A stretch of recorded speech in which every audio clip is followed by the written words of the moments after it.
রাসূল সাল্লাল্লাহু আলাইহি ওয়াসাল্লামের নির্দেশে মসজিদ আগুন দিয়ে পোড়ানো হয়।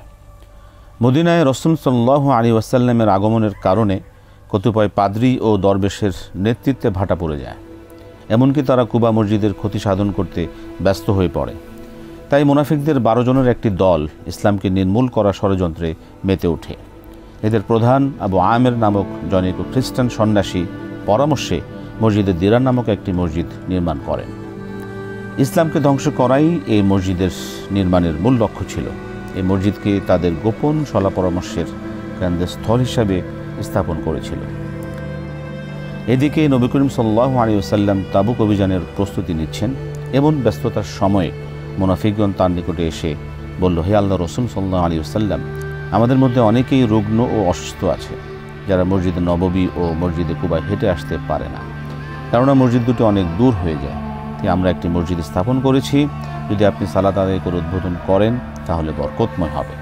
তিনি বললেন, আমি তাবুক অভিযান থেকে ফিরে এলে তোমাদের মসজিদে যাব।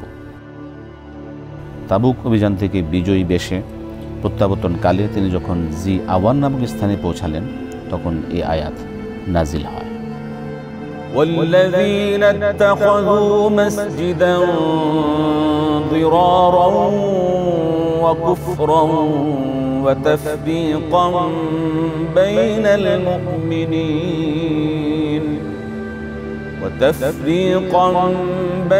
المؤمنين وإرصادا لمن حارب الله ورسوله من قبل ولا يحلفن إن أردنا إلا الحسنى والله يشهد إنهم لكاذبون। সূরা তাওবা আয়াত 107। لا تقم فيه أبدا لمسجد أسس على التقوى من أول يوم أحق أن تقوم فيه رجال يحبون أن يتطهروا والله يحب المطهرين।